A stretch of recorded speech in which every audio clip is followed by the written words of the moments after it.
Hi, this is Corey Johnston, and today's lesson is going to come from the second chapter in Paul's second epistle to the Thessalonians.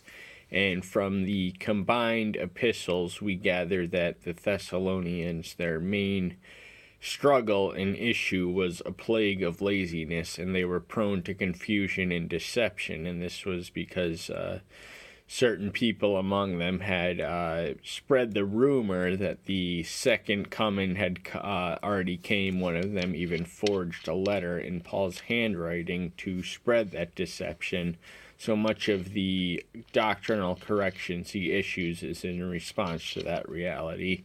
And the opening verse reads, "As to the coming of our Master Yahshua the Messiah, and our gathering together to him, we ask you, brothers." So he addresses the topic which the subsequent chapter is going to pertain to.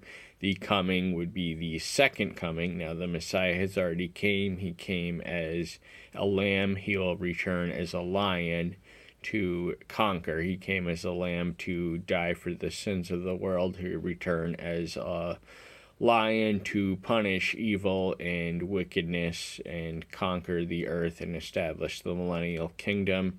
As to the precise date of that, it hadn't come yet in the Thessalonians' days, as many erroneously supposed. It hasn't come in our days. No one knows the timing yet, but we are to be watchful and mindful of its unfolding occurrence. Not to become easily unsettled in mind or troubled either by spirit or by word or by letter, as if from us, as if the day of Yahweh has come. So Paul's referencing the fact that there was a forged letter written in his name, not by his hand, which suggested that the day of Yahweh had already came, and this he advises them in light of the certainty that it wasn't him and he had nothing to do with it, not to be troubled or perplexed or doubt or despair, because there's really no sense in working up a sweat towards a lie or a fraudulent claim. Let no one deceive you in any way, because the falling away is to come first, and the man of lawlessness is to be revealed, the son of destruction. So there is unambiguous information now. Theoretically, the Messiah could come tomorrow, but realistically, we haven't entered the tribulation, which is the foreordained and promised period of intense and accelerated persecution under one world government issued by Satan's main minion, known as the anti-Messiah, who will be a global peacemaker or global tyrant who will assume control of the world through deception and as a peacemaker. So until he comes, we have no reasonable expectation that the Messiah could come tomorrow. He's going to come when it's needed most, and that's going to be at the tail end of the 7-year persecution. Who opposes and exalts himself above all that is called Elohim, or that is worshipped, so that he sits as Elohim in the temple of Elohim, showing himself that he is Elohim. He is guilty of the sin of Lucifer, who aspired beyond his station to the very throne of Elohim, which sparked his rebellion, and his final breath is going to come with the defeat of his main human minion, the anti-Messiah, who abolishes religion and transplants the worship of self in lieu of worship of anything else across the world. So he assumes the stations and prerogatives of Elohim, which are no one but his by right. So any human who does this is very, very dangerously guilty of blasphemy. Do you not remember that I told you this while I was still with you? So he's reminding them that he's repeating himself, but some items of information bear repeating. In spite of his communication to them, some confusion had developed between now and then, which he is addressing and re-explaining to correct the confusion. And now you know what restrains for him to be revealed in his time. When that time is, no one knows yet, but we are to be mindful and watchful. And it may come in this lifetime, it may not. We may live with the hope that we may live for the second coming, but live with the expectation that we may not live to see its manifestation. For the secret of lawlessness is already at work, only until he who now restrains comes out of the midst.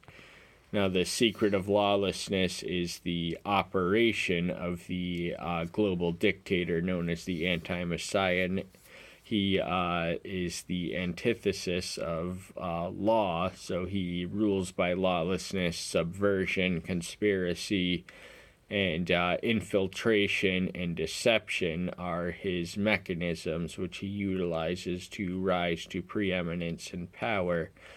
And he will appear out of vapor. No one will be looking for him, and that's when he will come. And then the lawless one shall be revealed, whom the master shall consume with the spirit of his mouth, and bring to naught with the manifestation of his coming. So no matter how exalted and magnified he exalts himself by worldly wealth and wisdom and prestige, it's all for naught, because in an instant he's going to be devoured by the flame of the Messiah's breath, who will return to the earth and reconquer it for its rightful owner, expelling eternally the adversary's minion and who is destined to the same fate of to the lake of fire with his master. The coming again is against the workings of Satan and all his power and signs and wonders of falsehood. So Satan is very much capable of wielding miracles. He is capable of artful deceptions and trickeries, but his miracles are distinct from those which are performed by Yahweh, which are only address a necessity or give a witness to who he is and what he is capable of, whereas Satan does to beguile, trick, deceive, allure, and seduce. But Satan, the end-time dictator, will come performing miracles, deceiving even the very elect, we are warned. So miracles must be assessed with discernment, just as any other spiritual phenomenon. And with all deceit of unrighteousness in those perishing, because they did not receive the love of the truth, in order for them to be saved. The road of salvation is outlined throughout the Pauline theology, and right here it's love of the truth. Now in Ephesians 4:15, he admonishes us to speak the truth in love, so our evangelical formula is to combine both elements and ingredients in order to make an effective witness. And if our life believes what reflects what we preach, then we have the sure road to salvation, provided we are purged of deceit and unrighteousness, which is unrighteousness in itself and the cause of perishing, because the wages and just consequences of sin is death. And for this reason Elohim sends them a working of delusion, for them to believe the falsehood.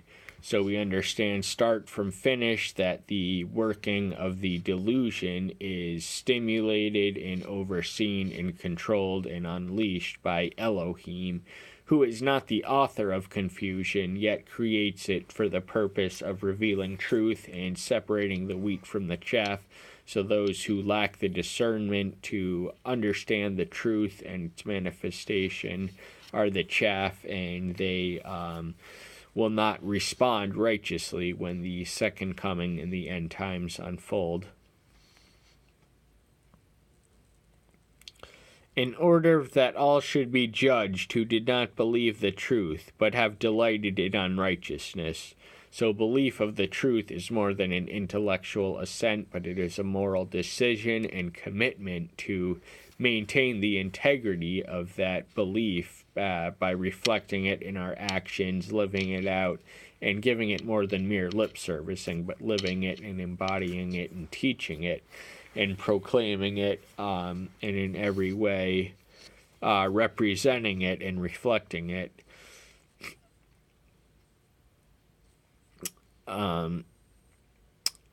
But those who are of the opposite mindset delight in, they take pleasure in unrighteousness, and there is pleasure in sin for a season. The Bible says you can get away with it for a little bit, but the rewards are eternal for we who walk on the straight and narrow.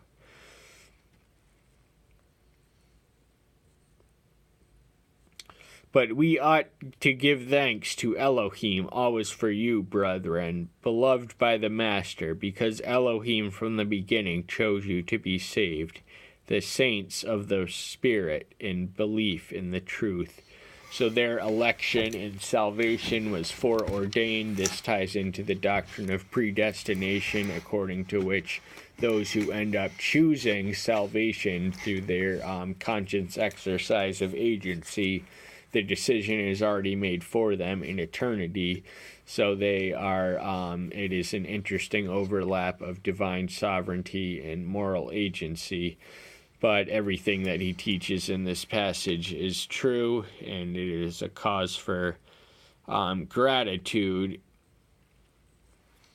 And not anyone who belongs to the exalted station of the saints of the Ruah and who believe in the truth.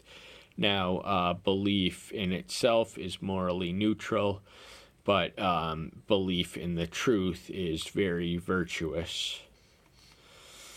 Unto which he called you by our good news, for the obtaining of the esteem of our Master Yahshua Messiah. So this is the purpose for which they are called to esteem, proclaim, honor, and uphold and witness to the Master, the namesake of our religion, through whose power we can witness and minister. So then, brothers, stand fast and hold the traditions which you were taught, whether by word or by letter. So the traditions which we are taught is an educative process, and there are two ways. There are by letter, so the New Testament is distinct from all other religions in that it expresses doctrine in letters, and necessity was the mother of this invention because Israel was geographically insular, whereas the church was pan-national, stretching across the Mediterranean, necessitating the letters, the communication by letter, and or by example, that is more intimate sermons and regular and Sunday school instruction. So there are very ways that we are taught the truth, and we are to maintain them in such a way that the generation which comes after us can safely emulate them and pass it on to the next generation to keep the faith preserved and intact for the second coming. And our Master Yahshua the Messiah himself, and our Elohim and Father, has loved us and give us everlasting encourage and good expectation, good hope through favor. What a profound gift and manifold expressions of grace listed in that verse right there. Everlasting, that entails an internal dimension without end, and our hope and encouragement is a source of comfort that it comes through his grace, and he doesn't have to give it to us, but he does, and that is a cause for us to be grateful for.